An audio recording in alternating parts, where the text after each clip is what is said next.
Rafael Casal, welcome to An Actor Despairs. How are you doing, brother? Good. Thanks for having me. Appreciate it. Thanks for being on, man. I didn't want to say anything before to give it away, but it's funny, man. I first heard of you because I was up for Cook and the Good Lord Bird, and I fought for fucking 2 weeks to get that audition. And I wanted to fucking hate you, dude. But you're so talented, man. And I'm glad it went to a good actor, man. And dude, man, I love Def Poetry Jam, and I'm a big Saul Williams fan, and he was someone I really looked up to since high school. And man, I love all your work, dude. You're incredible, and what you're doing, it's awesome, dude. I love it.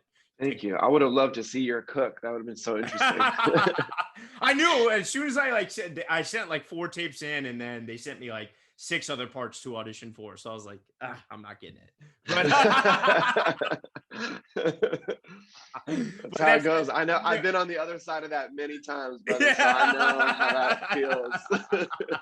But dude, I'm glad it went to a great guy, man. And I'm actually from Richmond, Virginia, oddly enough. So oh no shit. Yeah, man. So dude, I loved it there, man. Oh, it's great, man. I literally just got back yesterday. My mom's been a little ill, sadly. So, but dude, we're here to talk about you, man. So, dude, I discovered that film, Blindspotting. I thought it was incredible, man. What you did with that, I have a lot of love for the Oakland, San Francisco type narratives. Like Last Black Man in San Francisco is one of my favorite films. My buddy scored it, and dude, I love what you and David did on that, and now developing it into the show, man. It's incredible, and everything else you've been able to do, man. Especially like teaching at University of Madison, Wisconsin, and lyrically, and poetically, dude. You're a real artist, brother.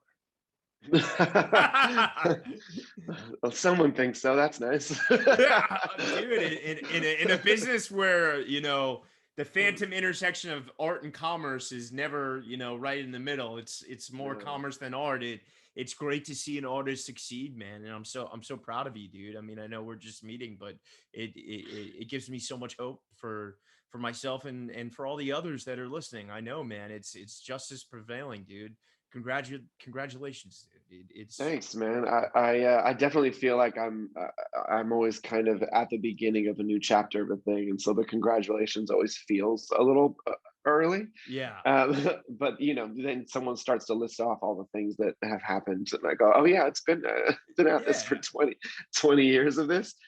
Also, man, sending good energy and love your mom's way. I know you like really just grazed over that, but thanks, I heard what you just said about your mom going through a tough time. So yeah, I really do appreciate that, man. I know she does too. But dude, let's start from the beginning. So you grew up in Oakland? I grew up in Berkeley, actually. I grew up in Berkeley, California, okay, right outside of Oakland. And Oakland's sort of our big city, right? So anybody who's ever lived like 3 feet outside of another city knows like your entire identity in life is sort of engulfed by that place. And so I grew up in and around Oakland too, right? But I think in many ways Berkeley is if for the people who know what that means, who are from the place and understand the historical context of Berkeley, California, and its relationship to the country, I think it does a really good job of contextualizing me and sort of this split personality between Berkeley and Oakland. Yeah. And people from the outside of it kind of think of Berkeley as either UC Berkeley or they have some vague understanding of 60s and 70s protests on that campus. Totally. And that's a very, that is not the Berkeley that I know, but I also recognize that as a nice entry point into understanding what the city really is. Well, then that's obviously leads to me to my next question. Were your parents like in education? Is that why you grew up there, or? No, we have no relationship with the university whatsoever. Oh, wow. That's the thing about Berkeley is like Berkeley is a college town only to people who went to college there. But the rest of us, there's 120,000 people in Berkeley. There's 40,000 or so at the university. And so there's this whole other city that's a third. Wow. That really is in many ways is like another appendage of Oakland, right? It even started as a province of like Northern Oakland township or whatever, and was created as sort of an independent city to house the people, I'm sure largely the people who are going to like clean the bathrooms and mop the halls of the university, and became sort of this robust hardcore left-leaning liberal enclave of the country, right? I feel like Berkeley is sort of widely known as like the liberal hub of the US, and it for my upbringing, for the 80s and 90s, it certainly was. It's gone through heavy gentrification now, and it's very like, yeah, it's very, very white and upper middle class at this point. But the Berkeley that I remember was this wildly left alternative enclave of American liberalism. And was there like a hippie zeitgeist with your parents? Were they a part of that culture or not really? Yeah. I mean, certainly they weren't a part of sort of the Cal Berkeley hippie Yeah. zeitgeist, but they were part of that movement really heavily. I mean, my mother and father were certainly like big activists and have participated in sort of the progressive world in some of the most radical ways that I can imagine. So much so that I think a lot of times they're not particularly comfortable with me talking about what their participation levels were. Touche. You know, we're in a time now where I get that. So no worries. Yeah. I think there's certain stories that my mother's like, you can tell that story when I've died. You know? Got it. Respect. Yeah, that's awesome, man. So I'm so curious then, you know, like, did your parents, obviously, you know, kind of being sort of bohemian, do they have like an affiliation with the arts in any way? How did this whole thing start to happen for you? Yeah, I mean, loosely, right? I mean, their art is sort of a bit different than mine. They were both, among many other things, they were radio DJs. They both were hosting shows at KPFA. So they're obviously huge music tastes. Yeah. Huge music taste and big art lovers. Like, we were a movie family. We watched movies all the time. Like, every indie film that came out, my mother read everything about it and put it in front of us. We were a cinephile family. We sat down, we watched a film, and we talked about the implications of the film at length. Like, we were one of those families, like hard dissection of art at all times. And I think a lot of that was about probably got enhanced because my sister did fairly well in school, but I was like a total kind of fuck up and eventually got expelled from high school and went that path.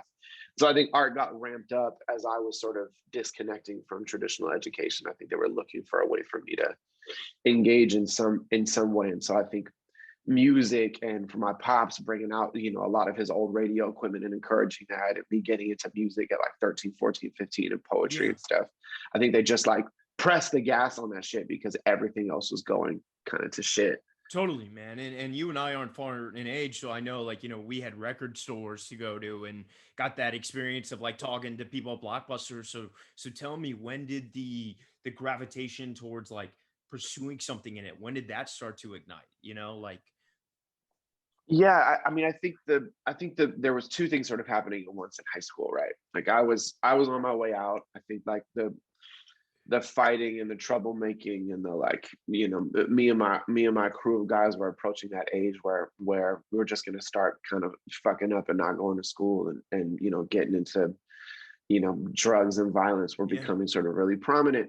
But I think the other thing that was becoming prominent is like the desire to stand out, right? And I think so music became this big outlet for us. We were freestyling all the time. We were like writing raps on the backs of paper during class and like beating on tables and shit. And there was a poetry slam at my high school, this thing I really never heard of. And so the whispers of that were going on. And then my folks showed me this film. They really like forced it upon me. They showed me this indie film called Slam that Saul Williams and Bosia had done. And I loved it. I remember I just really didn't want to watch it. At the end of it, I was like, oh man, I want to do that. I want to say what I mean in that kind of way. And it was connected to like the rap music that I was starting to do with my friends. It was connected to sort of like this brewing you know, an unarticulated anger that I had about a world that I was trying to pick apart for the first time. Yeah. And so I think I just started writing stuff. And eventually, like an English teacher of mine, this cat Rick Ayers, saw it and was like, you know, you're definitely going to fail this class. But if you go to this poetry event that's happening like in our school in the after hours, and you perform this shit that you wrote on the back of my paper, like I will pass you in my class. And you'll get a D, but I will pass you. Yeah. And my sister was really encouraging, and like my sister was seeing me sort of slip by the wayside. I think she was really afraid for me, and so she was really encouraging. And so I went, and it was weird. We had this weird thing going on at our high school where like this poetry slam was popping. Like there were a lot of people there. There was 300, 400 kids there. And we had a school of about, 3,500, 4,000 people went to our high school. So it was big. It was easy to get lost in the fray. And so here's this poetry slam where like a crowd of 300 of your peers are coming to like listen to you spit for 3 or 4 minutes. it was exciting. I went up, I bombed, I went up again, I bombed. Next month went up again, I bombed. I wasn't one of these people that was immediately good at things. Yeah, me either. But I was I'm I not think one it's of so those much more cats. interesting to like. I think any great hobby, part of being like great is fucking failing at something for so long to become great at it. Get comfortable with that feeling of Yeah. sucking at something and knowing that you're gonna get better, and being able to like tune out the people who are like, because like what fun is it to show up and like nail it on the first time? I mean, yeah, I'm sure that's good for your ego, but it's not good. It looked like a lot of fun. It looked like people who were, I wanted that feeling for sure, but I think I worked at it and eventually got really good, and as sort of school and the rest of my life was plummeting into the abyss, poetry, I got really fucking good at performance poetry, like really fucking good at it, and that became my thing. And then I was starting to tour, and I was doing these big competitions, and I was winning these competitions, like local, regional, national ones, each one kind of built up to the next one. So this was kind of the, I don't want to get too dramatic here, but this was kind of the buoy life jacket that was thrown your way when school ended, picking this up. Yeah. It was like, so this was happening, and this was a big turning point for me. It was pretty separate from the rest of my life. Like a lot of my boys weren't like super in love with the fact that I was doing poetry, but I think because there's a crowd, it was just cool enough to be like, all right, well, that's his thing, and people celebrate him for it. So dope. Yeah. And then we were doing music. And then this other thing that I think at the time felt really inconsequential, but has paid off pretty dramatically, was happening. And that was that the local community college, if you were still enrolled in high school, which I was at East Campus, which is sort of like the place for the fuck ups to go. And if you were still enrolled, you could take free classes at the local community college. And so I went, and I in my head, I was like, I'm just going to get trade skills. And so I went and I got Adobe Premiere training. I got Final Cut Pro training. I did Photoshop. Man, I thought you were going to say welding. You got the best. No, man. Yeah. I did 3D animation. I did like everything I could in the media arts. And I finished their like 2-year media program, like before I was 18. Wow. And I used it really to go and start shooting music videos for friends, and like shoot videos for nonprofits, and like cut little things, and like try to have this like side hustle, because I didn't think poetry was going to make any money. I'd say those two moments really now and in many sort of points throughout the course of my career have collided as this sort of support mechanism between art and being able to like capture, master, and distribute that art. Yeah. And now I'm doing TV where they really collide. Totally, man. And I'm curious then, obviously doing well in these poetry competitions, obviously like it's hard, to not bring him up, but like Eminem and the success of that, did that ever lead to, because I think, anyone that grew up around our time, like that was the dude who you looked to if you were a white guy into that kind of music. Did it, like, were you thinking about putting out like a mixtape and doing those? We ended up I put out 3 albums and 2 mixtapes, and it was, I mean, what Eminem did obviously was show you that there was a way to do it without being corny, or while staying sort of really authentic to who you were. And so I think in the same way that like the poetry scene was all about authenticity, and generally art is about sort of maintaining your authenticity through it, I think that was one of many roadmaps that were presented, right?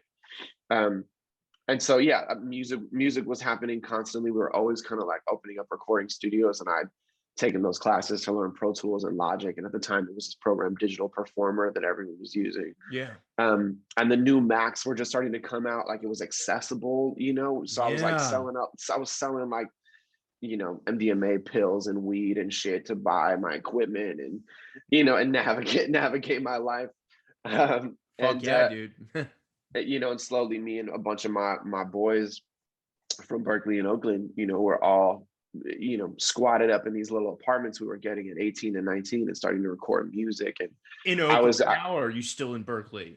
At that point, I'm in South Berkeley on Blake Street, and our studio is in North Oakland on 54th or 59th. I can't remember. Okay. And we had opened up a studio there, and we had a bunch of different artists that were coming through. And my crew. So the thing about Berkeley High is that Berkeley High is like is like a water hole for a bunch of other cities. So there's a ton of students from Richmond, a ton from Oakland, a ton from El Cerrito, San Leandro, like all over the place, right? So if you go to that school, you have friends from fucking everywhere. Yeah. And so we have this sort of phrase where we talk about like, well, there's Bay boys and Bay girls and like people that are a little more transient. Yeah. And so like me, and by extension, a lot of my boys, and David, eventually when me and him started making art, like we always refer to ourselves as Bay boys. Like we kind of know about everywhere and spend a lot of time everywhere because we're transient. The minute we got cars, or the minute you were, old enough to ride the BART train by yourself, you're in every hood, seeing your friends and hanging out. I'm trying to soak up game. We talk about soaking up game a lot in the Bay. Like game is really important. Where can I go? Who can I be around to just soak up, generational knowledge from the older cats, so that we don't have to work as hard, or maybe that we don't have to go through the same hurdles. Work smarter, not harder, Work smarter, yeah. And it works smarter and harder. Yeah. Yeah, totally. Yeah, that's awesome. And I'm curious, man, like you're fucking 18 when you did Def Poetry Jam? Yeah, so then, after doing like the National Poetry Slam, the Youth National Poetry Slam a few times, eventually I got recruited for Def Poetry with Russell and Camila Forbes, and I did 3 seasons, I think season 4, 5, and 6 of that. And this is when YouTube is really starting to pop off, right? Yeah, so people before the internet ruined it, when you can post anything, You could post anything and nobody cared, So we were pirating our performances from Def Poetry and putting them on YouTube. And people hadn't really done that. And so it was easy to climb the ranks of notable poets that were tourable. That's awesome. So the minute, some of those started hitting 1 million views, 500,000 views, which at the time was like a crazy amount of views on a video, especially a poetry video. Was it monetized back then? Were you making money? No, not at all. Yeah. But I could leverage a tour. Totally. So I could go to the NACA conferences in the Midwest, and I could get booked for 30 colleges throughout a year. And I just jump around. You go to every like bumblefuck small town in the country and perform for 100 people, and you make $1 grand or $2. And for an 18-year-old, like if you're doing 30, 40 shows a year, you're making pretty decent money. Some of them suck. Some people, they stiff you on your money, or, you're splitting the bill with 5 people and nobody's really eating that well or whatever, but you're earning your chops the way like stand-up comedians go out and earn their chops on the road and kind of perform the shitty shows. So that's happening at the same time that like I'm working at One Drop Scott's studio in South Berkeley, who was like a big producer for some of the biggest Bay artists of my upbringing. Wow. And I'm just engineering for anyone that comes through there. A lot of these motherfuckers don't even remember this shit, but like Mac Mall would come through there, Keek the Sneak came through there, Mr. Fab came through there. They probably just thought I was the white boy at the board and they didn't even pay attention to who the fuck I was. No, but I was engineering all of their sessions for Scott, and then learning how he was producing music. And were you making your own beats as well? Oh, yeah. So me and I had a buddy, Hawke Beats, who rest in peace, passed away, but like he and I were doing a ton of music together, and he was teaching me how to produce. And my boy Wild Man was becoming a producer, and we were all just kind of like making our own production, building equipment, and just recording music and releasing it any way that we could. Yeah. And so I think around 18 or 19 was the first like album. Yeah. And then we were just playing shows. So I'm like running around, on weekends playing hip hop shows with me and my boys and my band. And David is like starting to come around. He just kind of come through the studio for the first time. And so he was joining the crew. And then I was going off on the weekends, or like Fridays and Saturdays, and I was performing at like some random arts college in Ohio, and then coming back. And then on a Monday, I was like shooting a music video for another artist and like trying to get $500 to cut something for them to go on YouTube, which again was this new thing at the time. It's so fun. I did the same thing for hip hop artists. I did music videos, man. So I relate to you, and I'm curious then, man, and sorry to interrupt, like, when you went the non-traditional schooling path, most of us, for the curation of knowledge and the criteria of what we're going to learn, so much of it comes from like the syllabuses or syllabi, I guess the fucking plural of we're going to read Shakespeare and then we're going to go into Greek. So, being in the poet, who was curating, all the great poets, and I'm sure that led you to Shakespeare, which led you to other things. So like, how were you curating the stuff that you were reading and acquiring? It didn't lead me to Shakespeare. I don't know that anyone was drawing that connection to me really firmly. I was obsessed with my contemporaries and what I consider to be sort of the OGs of it, which are people that were maybe in hindsight only a few years older than me, but deaf poetry did provide a new generation of older poets to look up to. And we were young, like I think when I did the show at 18, I was the youngest person who had ever been on that show by a lot. I think it was by like 7 or 8 years. I think, everyone else was kind of in their like mid to late 20s. And they had been poets for years without a TV show supporting them. So they were a different generation of performer. And so, Saul obviously was the first person that I saw, but then came, Lemon Anderson and Shihan and sort of all these contemporaries that eventually I would like be out on tour with, and they would, they were showing me what it meant to do a 40-minute set of poetry, which was weird. It was a weird thing to do. And I think for me, I was watching that and going, all right, well, they do a 45-minute set by they just read 12 of their poems. And like, I'm never going to be able to differentiate myself if I do that. So I'm going to craft like a whole performance piece around this. And I think and to a lesser degree, it was a little bit reminiscent of like what Bo Burnham is doing now, where like he's got these, I would do a couple poems and then I would do a couple songs and I would tell jokes in between. And it sort of had this like, I would try to craft a through line through it. And that was my way special, of like, but it's not a one-man show. Yeah. It's like in this weird. Yeah. And so I would go and they'd be like, it's your 45-minute block. Like, just get up there and do your thing. And I would just do I'd be like, all right, this is how I host a show about my art.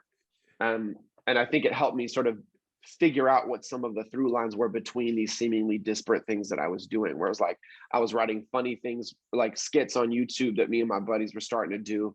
I was doing rap music and I was doing poetry. And I think everyone back home thought these were very separate buckets. But when I was on the road, I just kind of threw them all together. It was like, all right, well, this is just an expression of who I am. So if I curate this and walk people through it, it'll make sense how all these things come out of one person. Yeah.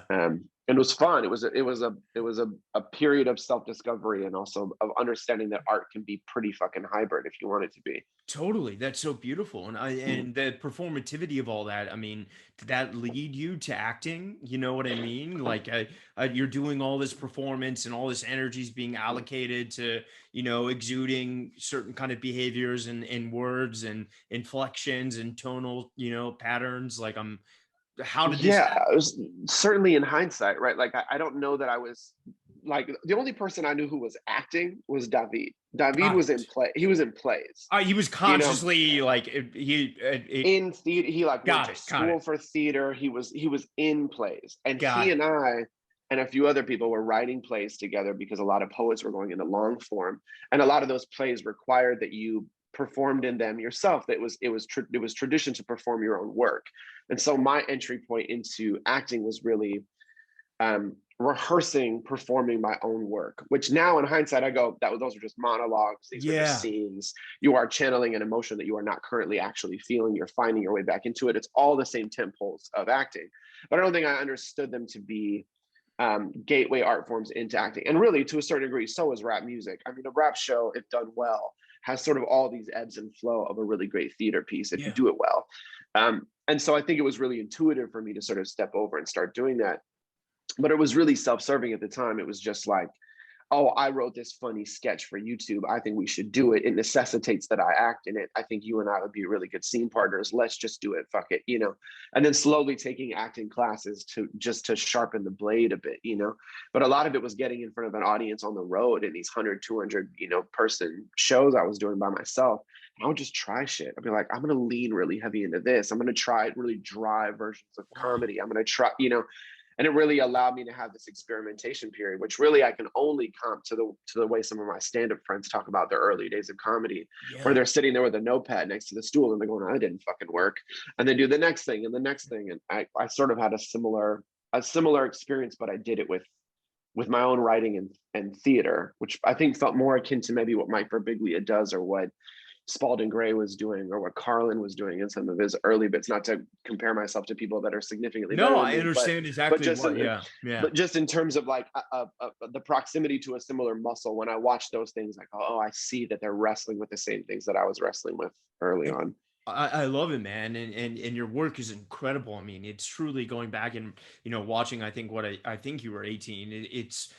I mean, I would kill to be able to speak like that. And so for actors and for musicians, for actors, it's finding your voice. For a musician, it's finding your tone, your style, for a poet, for an artist, for, you know, someone that's doing all of this? Is it finding your flow? Is it finding your energy? Like what was the process of finding, I guess, your style? Let's call it that, you know? But yeah, I mean, I'll let you know when I find it. Touche. I think it's changing all the Yeah. time, right? But you are always sort of chasing this constantly evasive sincerity about yourself, right? And as you grow, it moves, and then you have to find it again, and you grow and you discover something new about yourself, and you have to find it again. But I do think like you are we are always trying to find our most authentic version of our voice, because truth is really palatable, man. Like, Yeah. especially well packaged sincerity, that is, you know, thought provoking and sincere, is something that audiences, we know this time and time again, audiences really sort of resonate with that. And so I think for poetry, it was always like, well, what is important for me to talk about in the body that I live in for the 3 minutes that I'm on stage? And then as it got longer, like, all right, well, if I'm going to take up an hour of these people's time, like what point am I getting to? Or am I just feeding them a bunch of like snacks of ideas I haven't fully, you know, processed? And so I think that started to be the meditation, right? So then I started doing albums that were like, well, this whole album has a theme. You can't just listen to one song. You kind of got to listen to the whole thing, or you got to kind of come see the whole show. Yeah. I think that became the investment in like, all right, well, as you create longer work, what does that necessitate you to be, you know, for you to be good at? And what, you know, what tools and skill sets am I going to have to like continue to get better at in order to earn people's attention for that amount of time? And that's the difference between like, oh, I made a good song and I made a good album, or I wrote a good poem, versus I put on a good show, you know?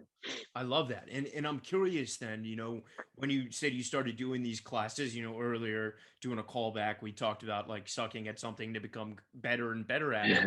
I Yeah. imagine, you know, it's no secret, you know, to anyone who's not even an actor that's listening, that when you go to an acting class, not everyone is great. And part of it is, that's a beautiful thing about it. I'm curious for you, Rafael, when you went in that acting class, because you had, you know, 40 shows a year and you were going to all these venues, did you feel confident going up there and doing text, whether it was from a play, from a monologue, from a classical piece, or did you still feel like, okay, I got to suck at this to get good at it too? No, I think you suck at it too. I think Yeah. there was probably a lot of false confidence. You know, I think Yeah. I had a lot of practice reading lines to an audience. And so there's elements of acting that I think I did at that point didn't have to jump over, because one, first of all, let's be clear, like the stakes in a community college acting class are pretty fucking low. Yeah. You know, so like Yeah. getting up in front of an audience and just being like, I can recite this thing without being paralyzed by pure fucking terror is an asset right away, right? But the thing that you don't get in performance poetry, that maybe you get a little bit more from trying to do a bit of comedy or trying to do a bit more theater, is how to play something sort of small and delicate and fragile, right? And that is very different also between the stage and between screen acting, right? Which is Yeah. a lesson I'm constantly learning, is like how to engage with the lens as opposed to the audience, how to create intimacy with an audience 20 minutes into a piece, as opposed to trying to get it, you know, in the first minute because you're insecure and you want them to like you.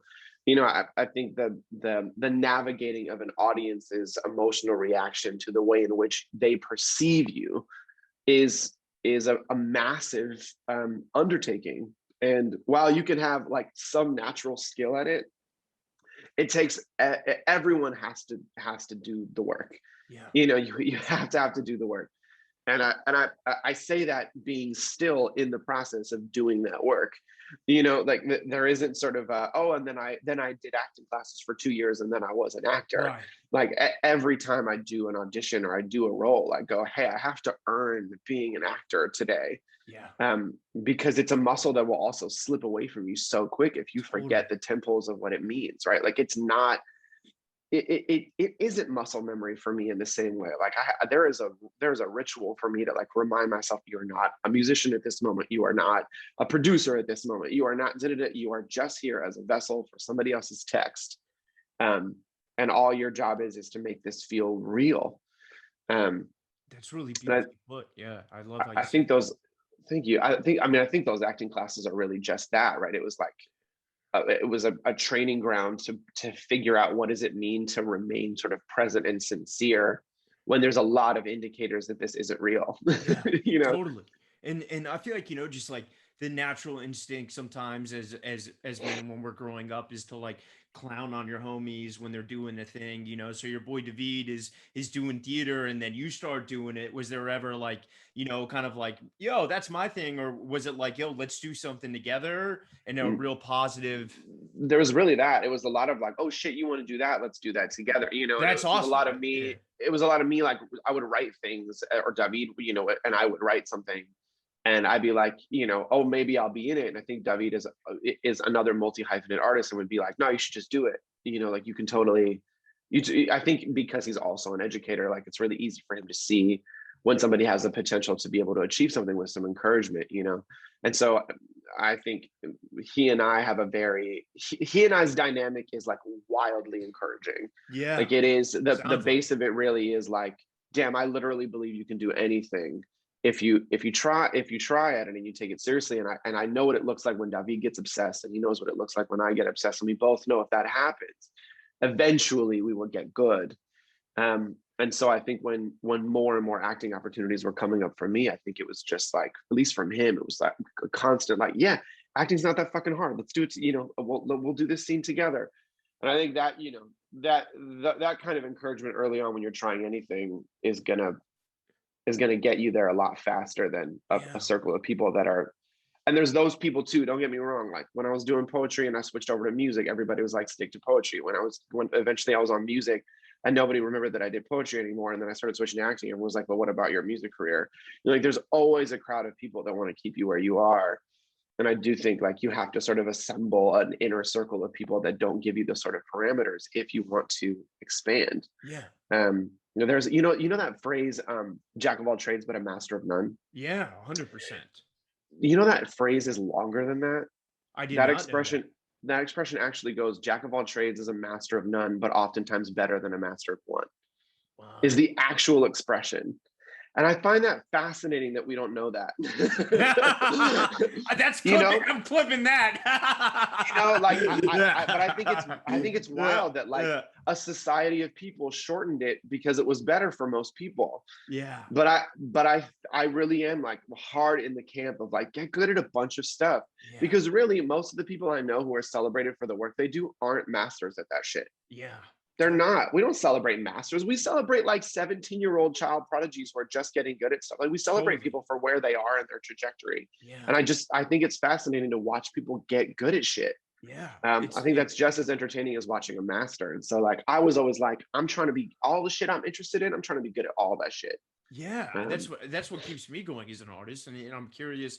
Obviously, dude, I could talk to you for hours, but we're skipping a few years here. Where did at first it was a movie, Blindspotting. Everyone check it out, and now it's a TV show on STARZ. Badass. Where did the early impetus and iterations of this project come from?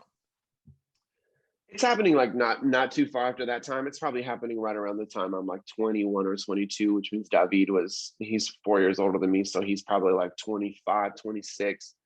And I get approached by this woman, Jess Calder, through like YouTube DMs, which I don't think are a thing anymore.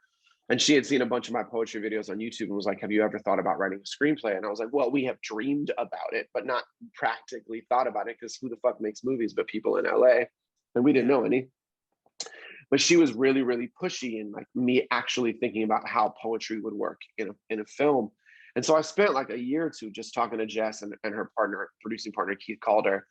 And eventually, we would hang out and they would have me come through to events. And sometimes I would perform at their events. And there was one that I couldn't do that was in DC. And it was, but David was there. And I was like, look, my boy, David he's not really a poet, but he's a rapper. And like, I don't really think there's much of a distinction between the two if it's good, so he can perform at your event. And I think you'd really get along with him. And so he did it and they really hit it off. And I think right around then, the four of us were like, well, why don't we just do a project together? I think that's really when sort of we assembled this idea of like, let's make a movie. And then it was like, I think Oscar Grant had just been killed in Oakland. I was living in the Midwest at the time. I was teaching at UW-Madison while I was like taking 21 units at night. So my students wouldn't know that I didn't have a bachelor's degree. But I'm like teaching creative writing and theater and trying to work on this screenplay. we decided to while do running this. their program. Don't short yourself. Yeah, while running the first wave program at UW-Madison and trying to teach undergrads who were like 3 years younger than me. And a whole other story. But eventually I think we realized we wanted to tell a story about the Bay. This thing had just happened in Oakland. We had been, I'd been living in West Oakland and East Oakland a few years before I moved to the Midwest. David was living in Oakland at the time. And we were like, well, let's write a story about what it means to live in a city where shit like this happens, because we'd experienced that shit all growing up. And then I wrote, there's a scene in the movie, this scene where the two main characters, Miles and Colin, are debating not so much the use of the N-word, because Miles doesn't use it, but more so the behavior that Miles participates in that is particularly dangerous to Colin, and Colin uses that word to articulate the difference between them. My favorite line of the movie. Are you talking about, you're the out here they're looking for, Yeah. And I think so I wrote like a really early version of that scene, and I sent it to David in the middle of the night, and I was like, hey man, look at this. Like I'd be really interested in a movie that was about two characters getting to the point where they had to have this conversation. And someday I'm going to find that old email and see like how much it resembles what we eventually put in the movie. But I remember we like got on the phone and we just talked about it, because me and David don't have those kind of arguments. I think we have the vocabulary to sort of be beyond those. But that is the conversation that most people would have. It's uncomfortable. It's men who are unable to articulate themselves, trying to have a really complicated discussion about survival. And David and I can articulate ourselves very well to each other, but we also are men who wrestle with the machismo that oftentimes prevents you from having those conversations with people. I think I grew up a very hardened person that really could only express myself on stage and not really in my personal life. And so I think the movie in a lot of ways was the beginning of trying to articulate a circumstance of a place in a medium that we had never attempted before, which was this essentially a stage play we were going to turn into a film. Wow. And then for the next 10 years, we would pick it up and put it down based on the opportunity to make it, sort of presenting itself and then, going away. And that happened 3 or 4 times where we almost made it and then it died, and almost made it and then it died, and, experienced like the brutality of the heartbreak of trying to make a movie. And then finally, after we had David and I moved to LA, and we had tried to, he had tried his hand at acting. I'd pushed music as far as it seemed like the industry was going to let me go. I remember at the time. And had he done Hamilton at this point yet, or no? Yeah, we're in LA for 5 years. So much happens in LA as our artistic careers just like fucking plummeted into obscurity. And we really got ate up by the town and couldn't break through the ceiling. And then if you don't mind, how did the show's called An Actor Despairs. How did you anchor yourself during that time? Because a lot of people would have just said, fuck it, I'm going to go back to poetry. Like, how did you have the audacity to have hope, and keep going? I don't know. I mean, I think when I got to LA, I put out my third album. It did really well in terms of like the downloads, but like the tricky thing about the internet and music is it's so disparate. Even if like 30 or 40,000 people like downloaded your project and listened to it, there's like, 5 in this town and 7 in this town. But you look at the analytics. I got 156 episodes of this show and I know it well, bro. It's all over. And so it's like touring, it becomes very hard, right? Yeah. And I think at the time, like I was like rapping and singing on stuff, and like that really wasn't a thing. I think Drake was sort of still an anomaly in terms of that category. I remember Childish Gambino was starting to move up, and I would reference Donald's career in meetings with labels, and they'd be like, "We don't fuck with it." This is before Atlanta had really hit. Yeah, Atlanta's not really a thing yet, And so I think it was just a weird time for trying to get the kind of music that I was trying to make on. And David was, I think even further left than I was. He really wasn't a commercial rapper in that context. And so he put out his album. Nothing really happened at all. People were particularly adverse to his music. And so then he started this band Clipping with his boys who were doing noise music. I think in part just like a rebellion of being like, well, fuck it, if people aren't going to listen to my shit, I'm going to make some really weird, like high concept shit. And he started doing that. And then I started just looking for like odd jobs to fucking survive, man. So I'm doing web series stuff online. I'm like, we should shoot. I did this show called The Away Team on YouTube. Me and Debbie started doing this. We started remaking these Calvin and Hobbes strips as a web series. So we would like take a strip of Calvin and Hobbes, and he would play Hobbes, and I play Calvin as adults, and we would just recreate the strips, and those got really popular. And we would release little music videos here and there to like keep our audience engaged. But it just like we were just hitting a fucking ceiling, the same ceiling we'd hit in the Bay. We'd gotten on the radio in the Bay, and then moved to LA, and it was like, damn, we like really can't climb this ladder anymore.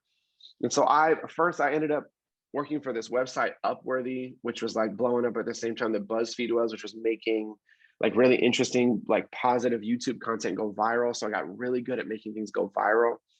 Like leveraging Facebook and all this stuff to get high traction on things, which was helping our own art a little bit by like how you label a thing, what kind of supplementary materials marketing you put out and all of that. Got heavy into marketing. And then I'm doing a poetry show in Utah. I met this dude, Peter Kim, who's a CEO of a premium denim company called Hudson Jeans.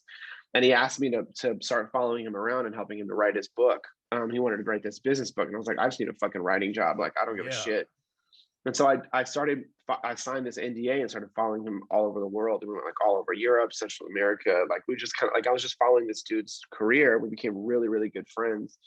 And sort of through the course of him getting to know me and me learning everything about his business, he brought me into his company on a very like high level.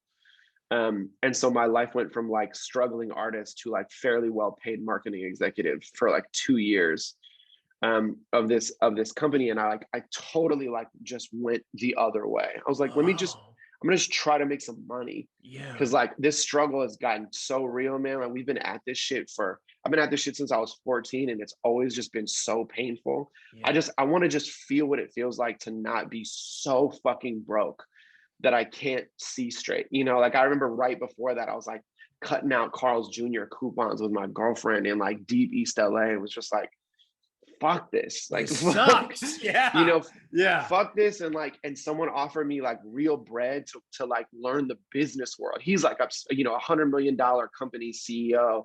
And he's this, fucking Korean dude who just like gets me, and we became really good friends. And he's like, I'm going to teach you about this money shit.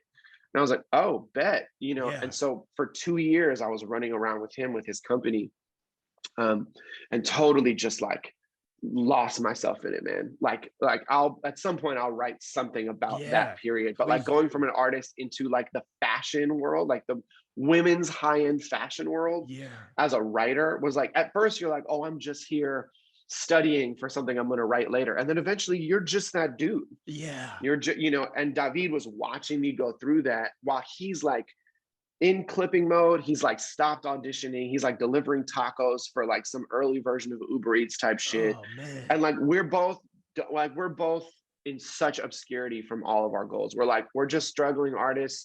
We're going to make our money some other way, and we'll make our art and no one will ever fucking see it. Yeah. And we had really gotten pretty like settled in that. Like, I guess we're just going to be lucky if we even make a dime off of our art in our lives. And the movie was so far in the rear view. Like, our producing partners had gone hard into the horror genre. Like, it was not happening. And then Diggs got, he was a part of this group called The Freeze in San Francisco. It was like a really obscure improv music group that was a spinoff of Freestyle Love Supreme, which was Lin's group. But Lin-Manuel Miranda's group would tour Freestyle Love Supreme, and sometimes they would take people from the Freeze in the Bay. And so Lin and David knew each other from that shit. Wow. And Lin starts, I had taught curriculum around New York. You at the public theater, don't you? Or well, now we do, yeah. But when I was teaching at UW-Madison, we taught sort of the changing aesthetics in theater, anything from like Lemon Anderson's County of Kings to Passing Strange, which came out through the Berkeley Rep and then the public theater, and then Broadway. Coleman's a friend. He did the show.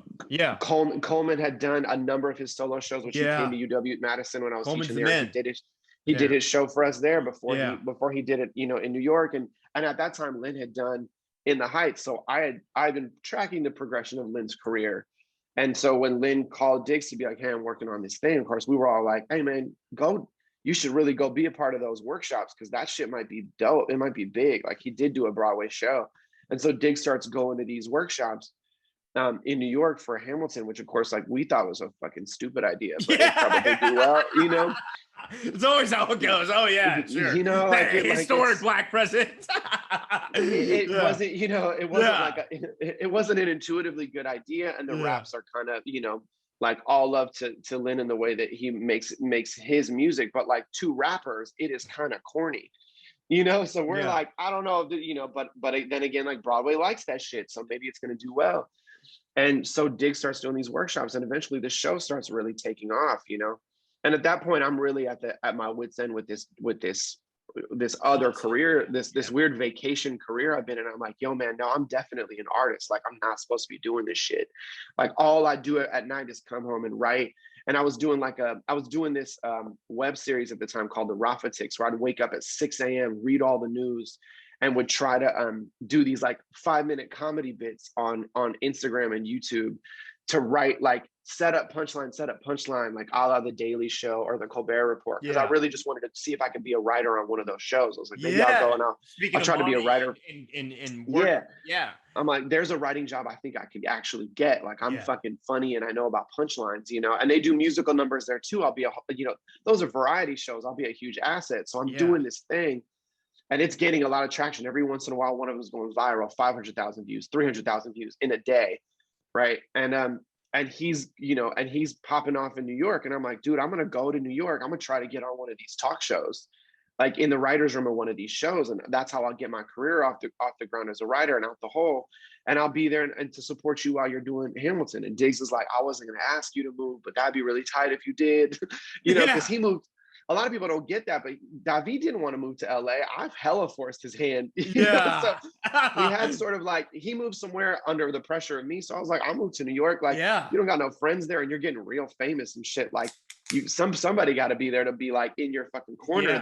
There aren't these new managers and agents and shit that are swarming you that are around when the money starts coming in. You know, it's getting weird and you're alone, you know? And I appreciate that shit now, because like then my world started to get weird like that. And I really appreciated that I had a few close friends around to keep me at fucking level.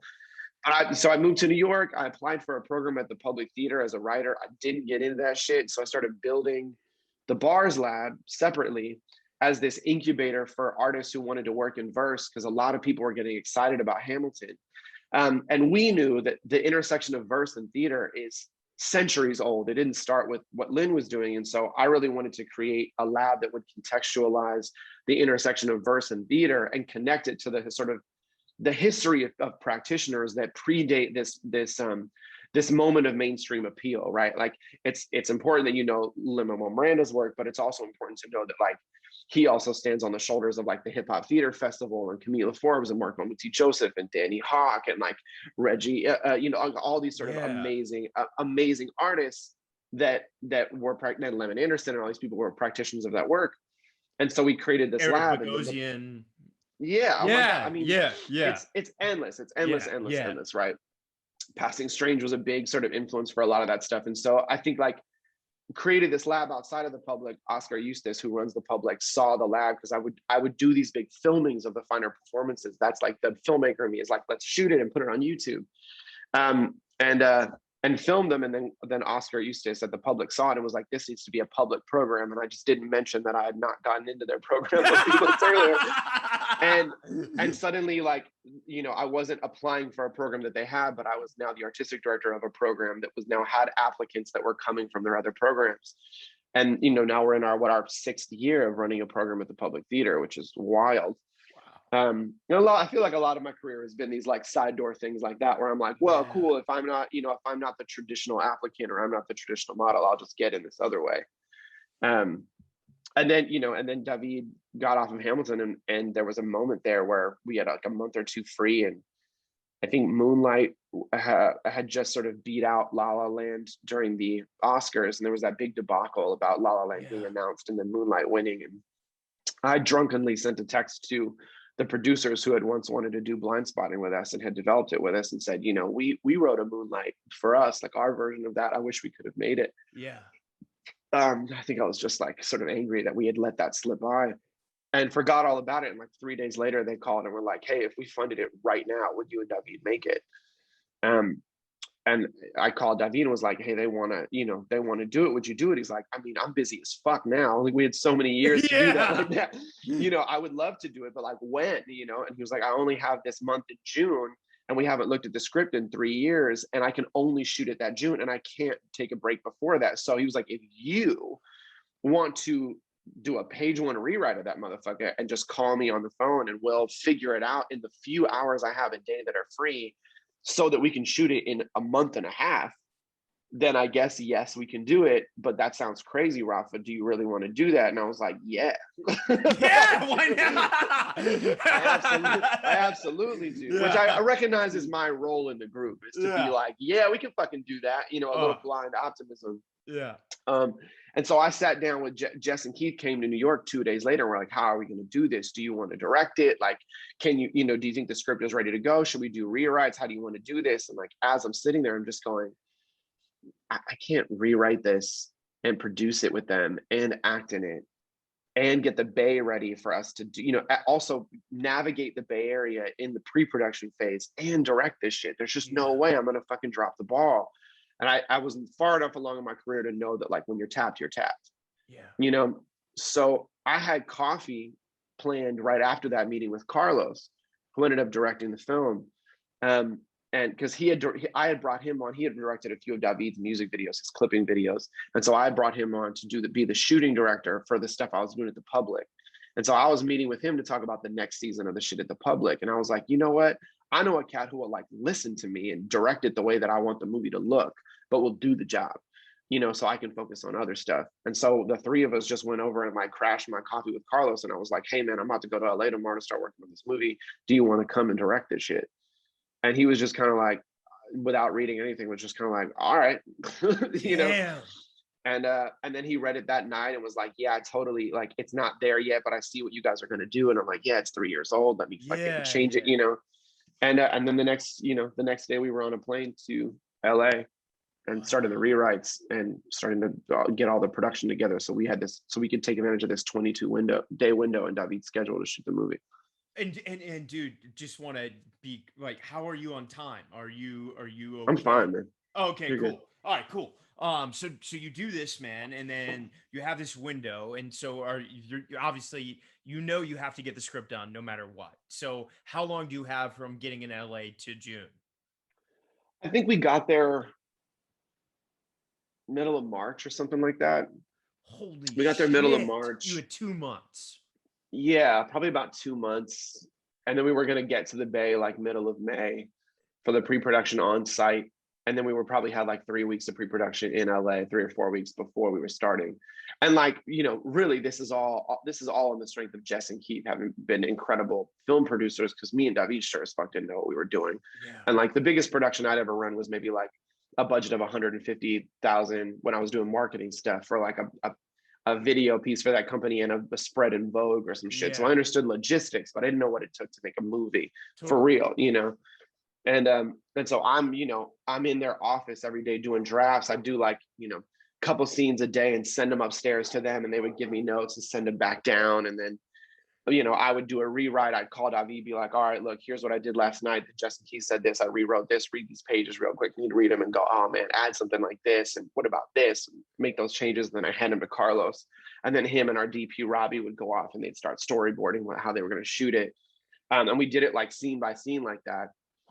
Wow. And then Jasmine, who's now the lead of our show, was Cephas in LA. Jones. Yeah, Jasmine Cephas Jones was in LA because Anthony was shooting. Her partner, fiance now, Anthony Ramos, was in LA shooting something else. I can't remember what it was, but he was working on something. And I think he was working on music, actually. I think this was the beginning of him really getting into music. So Jasmine was with him in LA and she was having a terrible time. She was like not booking anything. People weren't taking her seriously. I think in a lot of ways, like there were a few people from Hamilton that really got the like star power love, and other folks who really had to work their asses off for it. And I think like Ant and Jasmine are great examples of people that really had to work to make sure that people understood the talents that they were.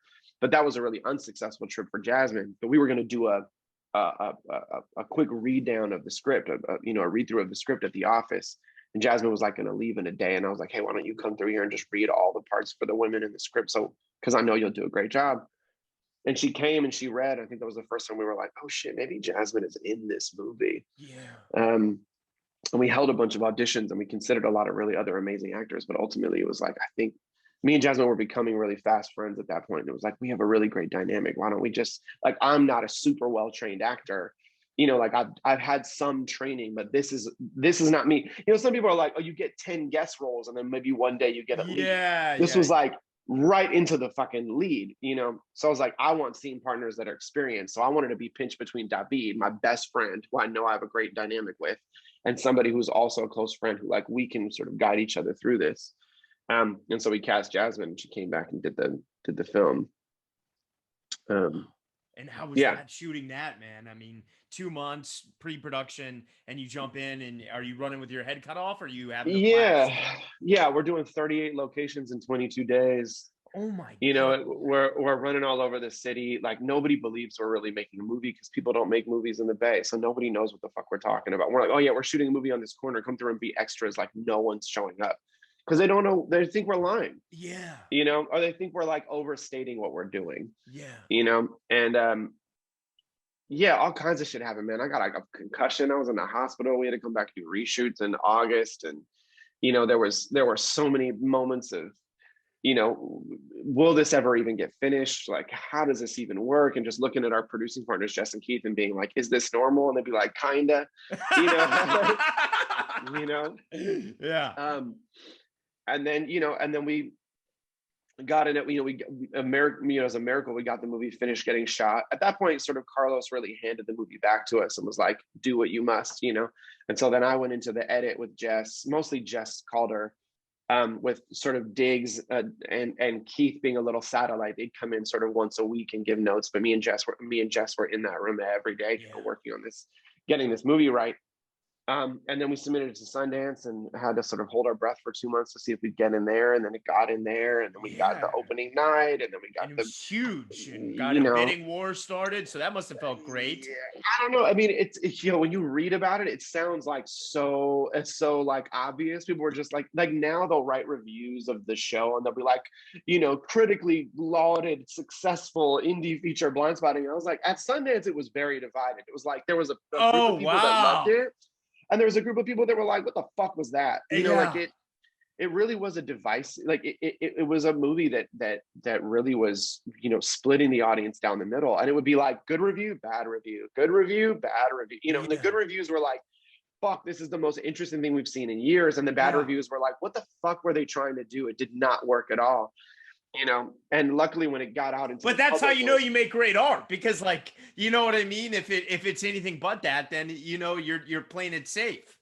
That's what I mean. That's how I always felt. I was like, you know what, I because I would read the articles that didn't like the movie and I'd be like, oh, but they were never gonna like it. They hate this convention and they don't believe these characters. It's like, oh well, if you don't know someone like Miles, or you don't believe that David's character could be that kind and also that violent, like, you also just like fundamentally don't understand the world we're playing in, and maybe you're not accepting the rules and circumstances. Get the fuck out of here. Fuck you. Just, you're not a part of the of the world that this is talking about. You're not my demo, like, bro. Slide out. Slide the fuck out. Sit the fuck down. Let somebody who knows this shit talk about it.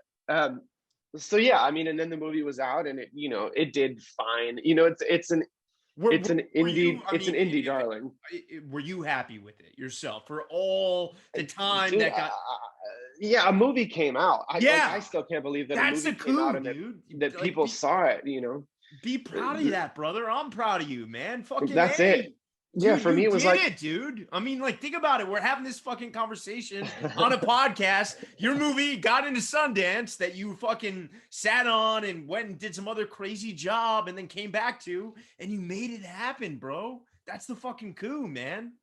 I think it stays in that lane of like, it really fits in the narrative for me of like, do a thing, get a little better, do a thing, get a little better, and be really calculated with it, you know? And I think I also, and I have this fear about the show too, but I had this fear about the movie. I was like, well, don't get too big, because then I skip the period that I'm actually most comfortable in, which is reflection and adjustment.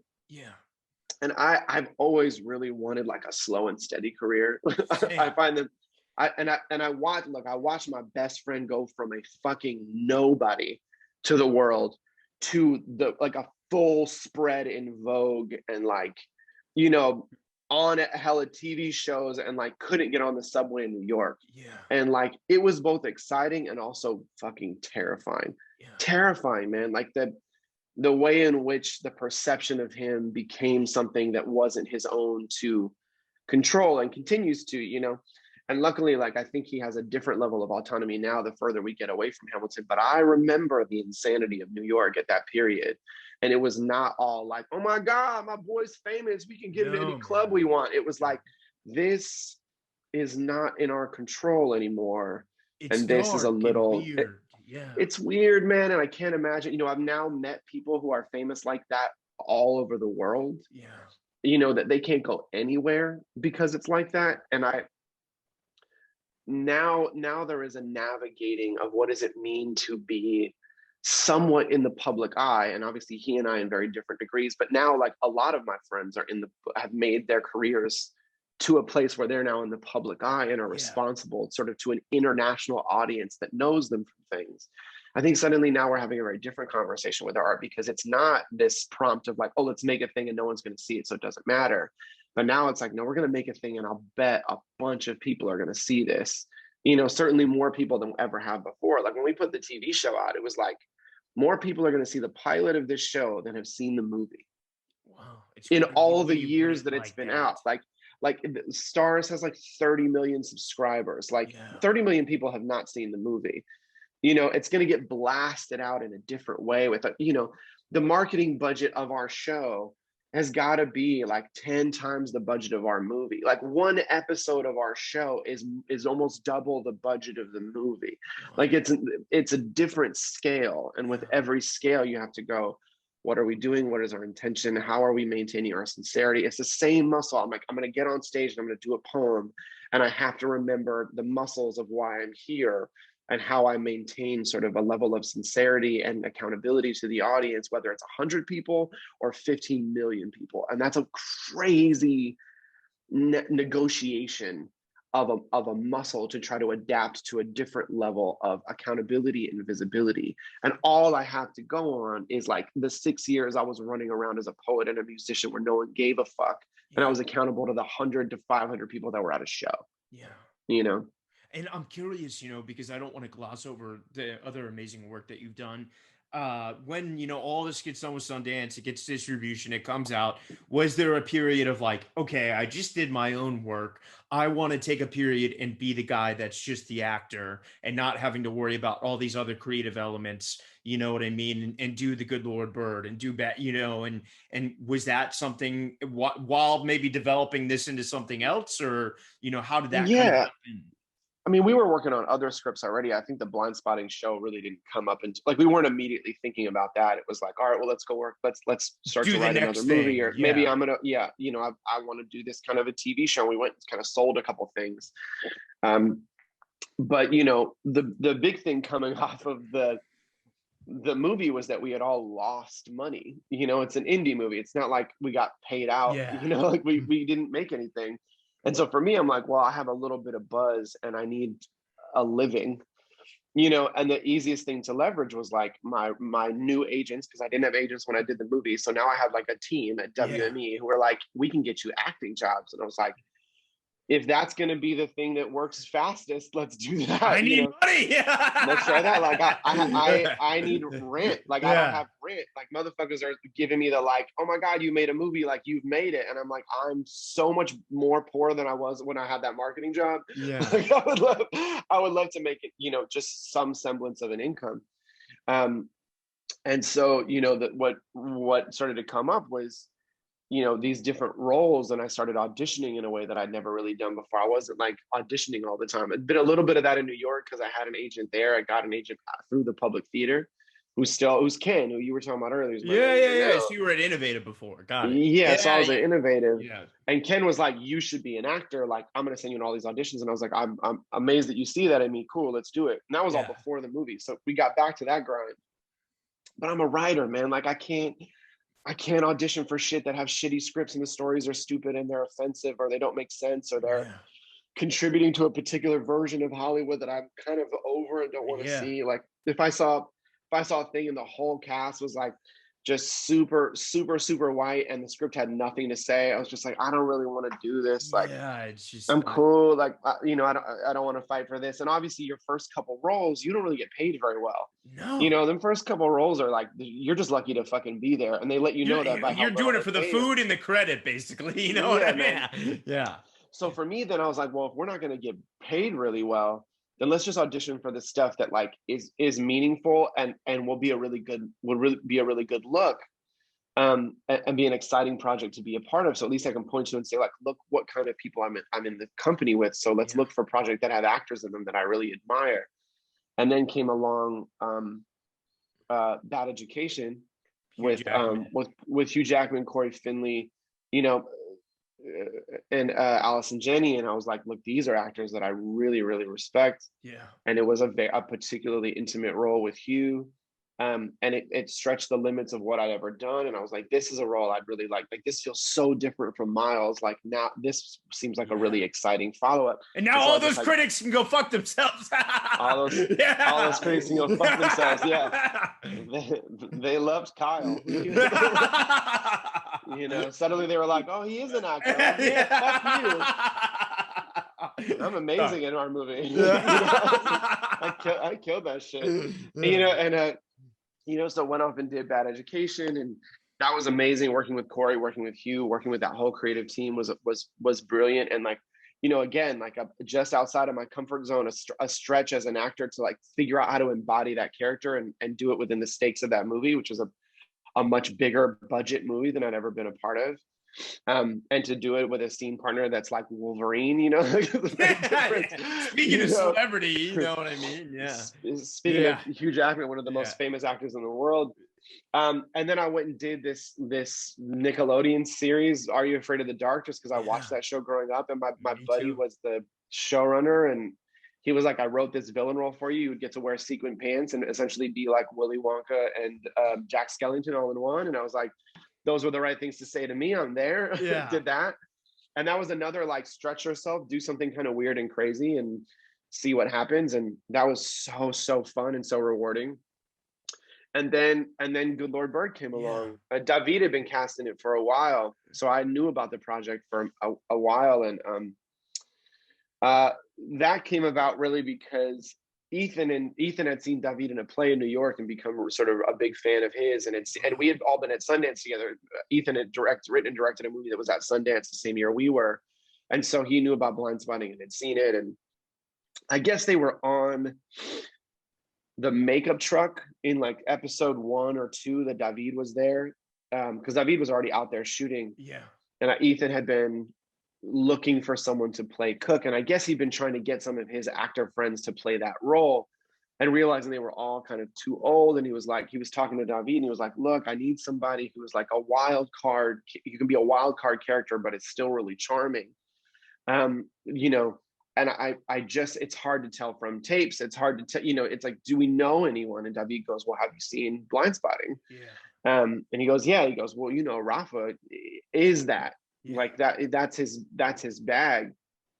And so he was like, oh yeah, do you think he would do it? And of course this is like, you know. So Ethan just called me and was like, hey, do you know anything about this Good Lord Bird show? And I was like, yeah, I mean, David's told me a lot about it. Also, like, you're amazing. You know?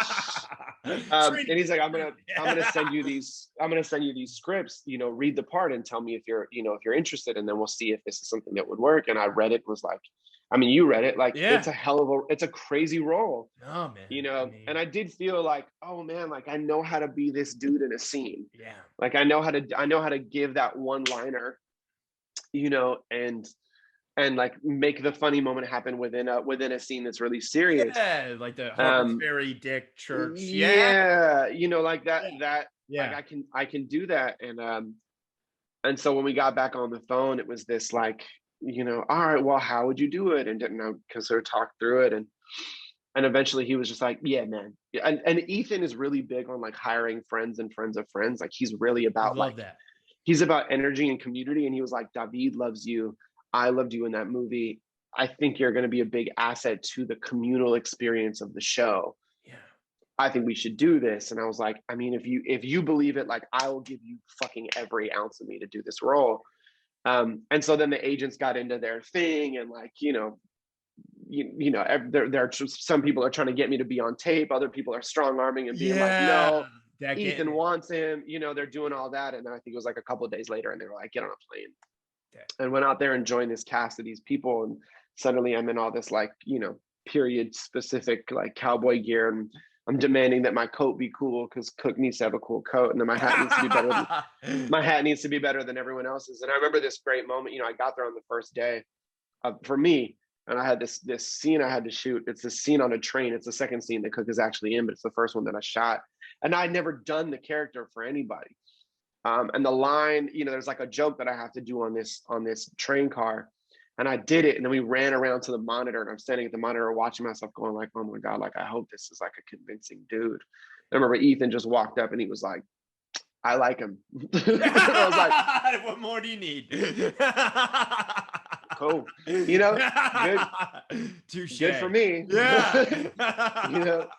I can rock with that. And then we just had fun, man. And I got to just like, Ethan really did become like a friend and a mentor on that shoot, man.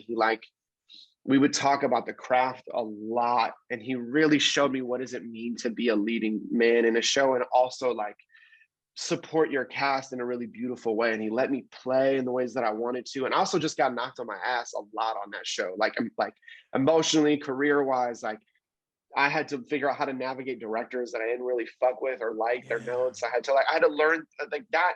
It really felt like between that and Bad Education and Are You Afraid of the Dark, I really felt like I became an actor. That was your Juilliard.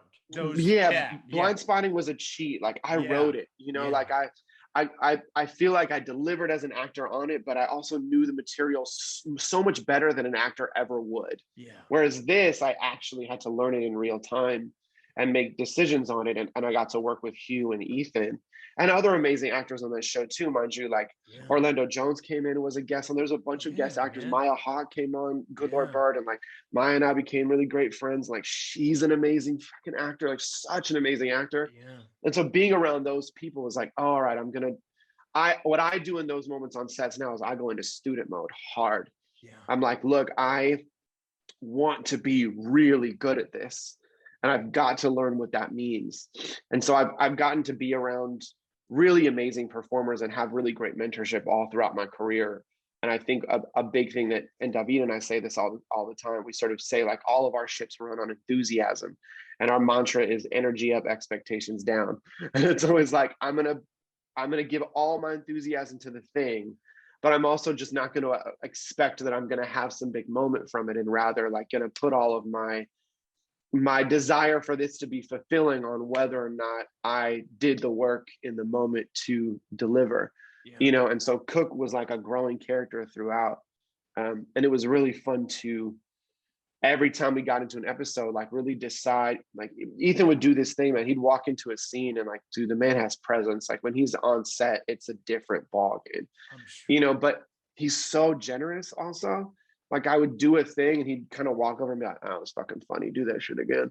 And he'd kind of walk away, and he would check in and be like, does that feel good? Because he wrote a lot of it, he'd be like, is that line kind of weird? And I'm like, well, maybe if we did it like this, he'd be like, yeah, fuck it. Yeah, do that shit. And then like kind of push me. And then I'll do something back. Whatever happens, we'd walk away and I go, this is art. Yeah. Like what we're doing right now is artistic, creative discovery of people who really know how to be artists in the moment. Yeah.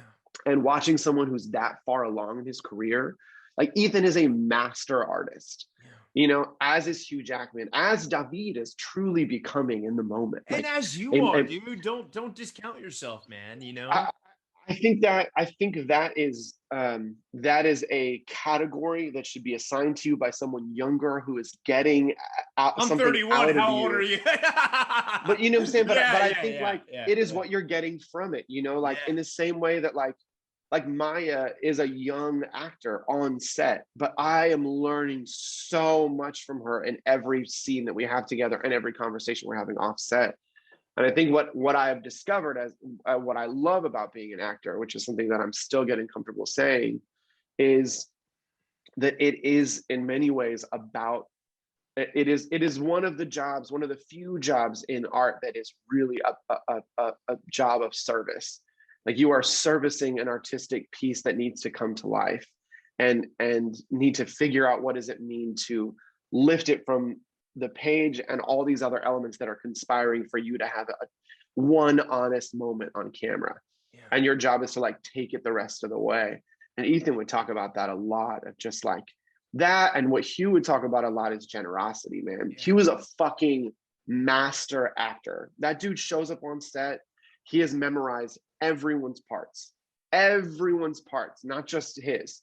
There's the third scene I had with him was at a diner, and I forgot my line, and Hugh told me what it was. It was the most mortifying experience. Like, I was like, oh man, that'll never happen again. But he did it in such a generous way, where he was like, it's this, and then I do this, and then I do this. I was like, great, all right, roll it again, you know? Yeah. And he just held motherfuckers up. Yeah. Like he comes in and he shows you so much love and generosity, and so does Ethan. And watching those like master actors be generous, kind, and humble teaches you that no one has the right to have an ego. Yeah, nobody. No room for cunts, man. I mean, that's no room for these difficult people that are harsh to actors, that are disrespectful to women, that are condescending to newer people, that are rude to the staff. Like, there's never an excuse for that, because these guys who operate at the highest level are still in discovery mode and are still like thorough collaborators. And I'm just so glad that like my early experiences as an actor on this level have been with like brilliant, humble artists. Because now, like when I'm charged with running a set, which I was for Blindspotting, like I have no patience for that shit. Totally. Like you know, anyone with an ego is out. I love, because you just you have to protect the vibe. It's not just how it should be, it's how it needs to be. And how does it feel having the show out into ether now, man? I mean, is that cool? You know, having another iteration of this thing continue on? I don't know. It's kind of like releasing music. Like you're not there when people listen to it, so it's kind of like I don't even know what it, you know. And I don't look on. I refuse to look at like the Twitter hashtag of it and stuff, because I know that I've done that for shows that I love that aren't mine, and like my own podcast comments. So I get it. Yeah. God, I can't get pummeled that way. Like I can't, you know, the important criticisms will get written about or will get back to me. But like there's overwhelming love, which is amazing. Yeah. But also visibility in a way that it's never had before, which also means that you're just a part of pop culture now, and you have to take all the good with the bad. And so I think I have realized over time that in my early 20s, I think fame was really like essential for me. I was like, oh, that's how I have a career, and I become a mainstream artist, and then I get to be on that level.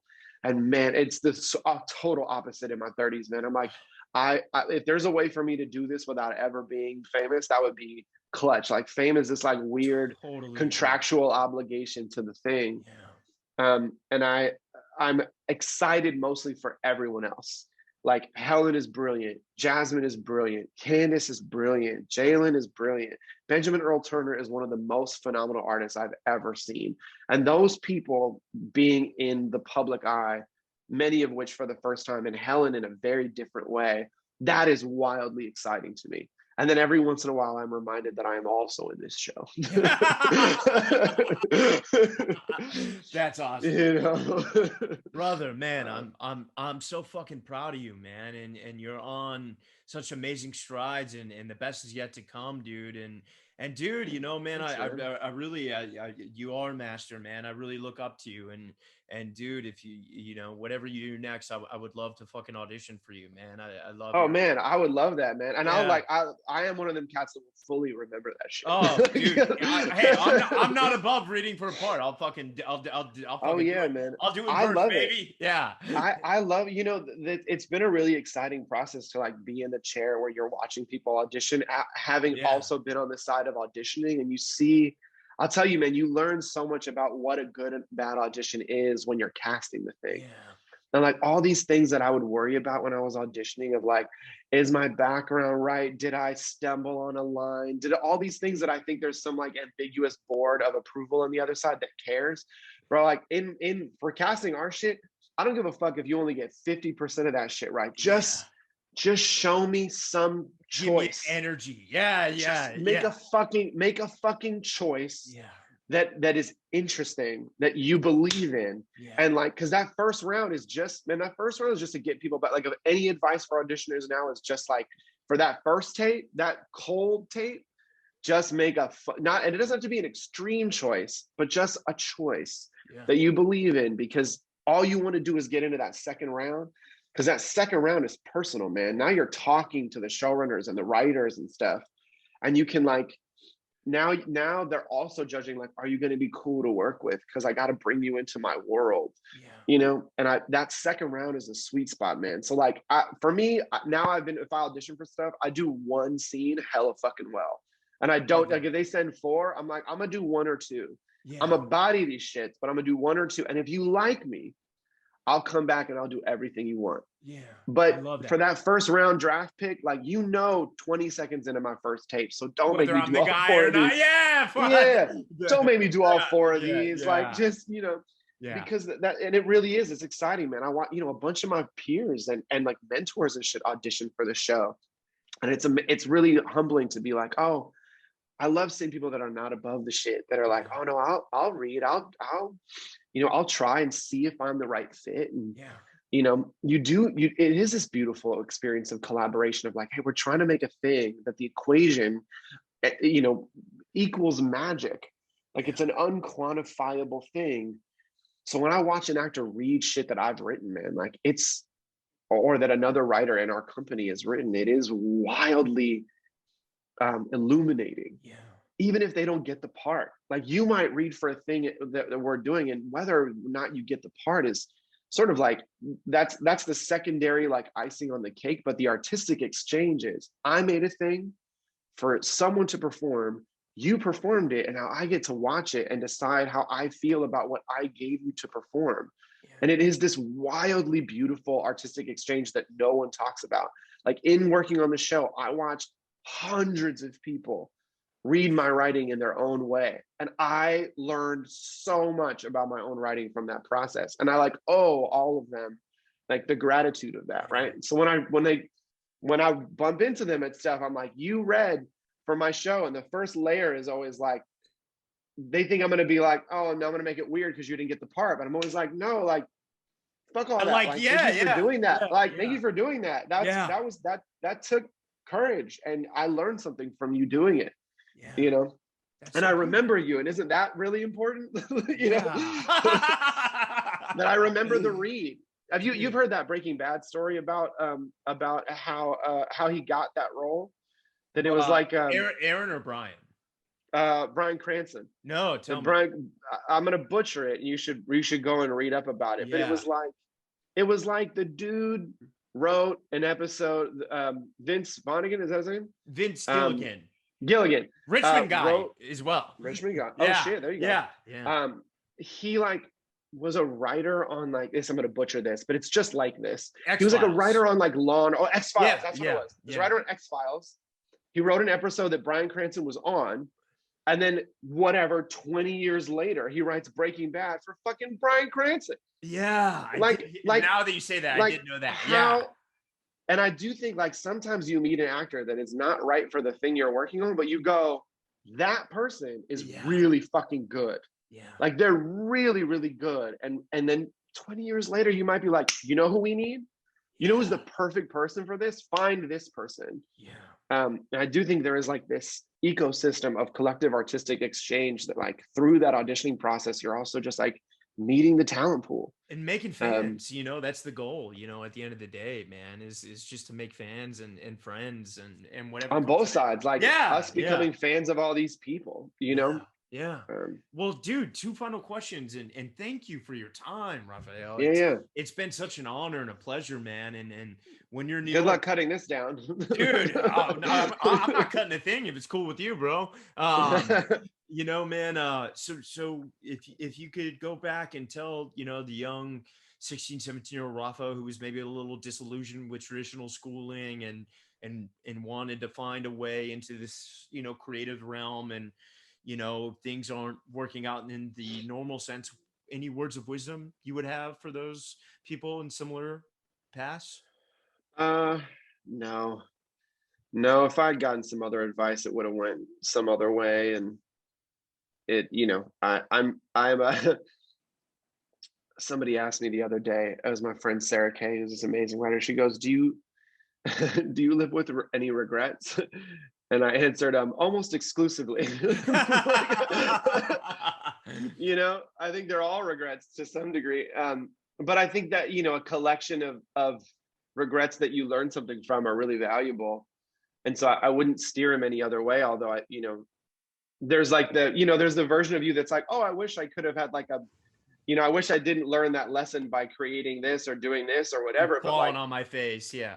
It's like that period now where like, people's like histories are coming back to haunt them, where they're like, oh yeah, when you were 19, you said this, and and the internet gets all up in arms. And I'm like, yeah, that motherfucker's older now. He grew. Like people should, I mean, obviously within reason, but like people should fuck up a lot, and be short-sighted and be small-minded and be all of those things. And the world should slap them in the face about it and learn from it. And I think all of those stumbles were extremely valuable. And now I have firsthand experience from hundreds of them to pass on to the next person so they can skip 5 years of stumbling and learn a little bit from, but I think that's what mentorship is about. And I do think that's one-to-one. So I don't think there's like blanket advice for anyone. Yeah. But I probably would tell my younger self to smoke less Black and Milds. Touche. I think my lung capacity is probably cut in half because of those, but other than that.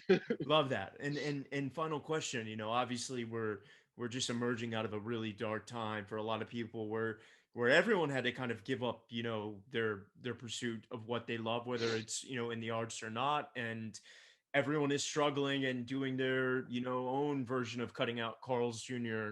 coupons. And for the people that are finally starting to pursue again, but are struggling, for the people that are just hitting that ceiling and in their own version of LA and having to take their own version of a fashion job, and still want to do this thing. Any words of wisdom you might have for those struggling out there?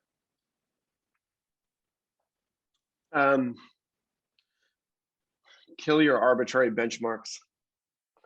Love that. We do a lot of time of like, well, by 25, so-and-so had done this, or by 40, someone had done this, or, well, if I haven't done this by then, maybe I'm not XYZ. And I do think that the journey of being a great artist has nothing to do with money or fame or the amount of people that see it. But the one thing you can control is your own growth as an artist. And it generally won't come by any map drawn before. And so I mostly just encourage a lot of my peers and younger folks that are artists that I'm around, when I feel that rut coming for them, that there is a violence you can do to yourself to derail your own art and to resist it. And that violence is the sickness of comparison. To look at people around you, compare and despair, to look at people around you, to look at people ahead of you, and judge your own artistic value based on a trajectory that is so dissimilar from your own that only the largest temples could ever truly be compared to, and that is not a reliable comparison narrative, and to just abandon it entirely. And it'll allow you to be happy for the people that are successful around you, before you and after you. And it'll also, afford you in your strongest moments to just focus on how you can be a better artist, both in the selfishness of your own craft and the generosity of that same craft simultaneously. Yeah, beautiful. I think this might be the first time where the own question that I asked, the advice I needed today, man. And God damn, fuck, that hit me deep. Shit, I wasn't expecting that. Fuck. All right, I'm gonna just get crying over here now, dude. But Rafael Casal, from the bottom of my heart, brother, this was one of the greatest pleasures of my life. And dude, please, when you're in New York City, look me up, man. I would love to come I to will, your man. class. And I meant that, you know, if there's anything, please, I'd love to audition, and let's do something together one day, man. It would be an immense honor, and I am so fucking excited for all that's to come for you, dude. It's Thanks, just man. getting started, man. And really, dude, you are an artist through and through, and the best is yet to come. Thanks, man. I appreciate it. This was wonderful. I'm glad we got this time together. It means so much to me, man. And come back on, all right? I will. All Thanks, right, brother. dude. Much love. Have a good one. You too. Later.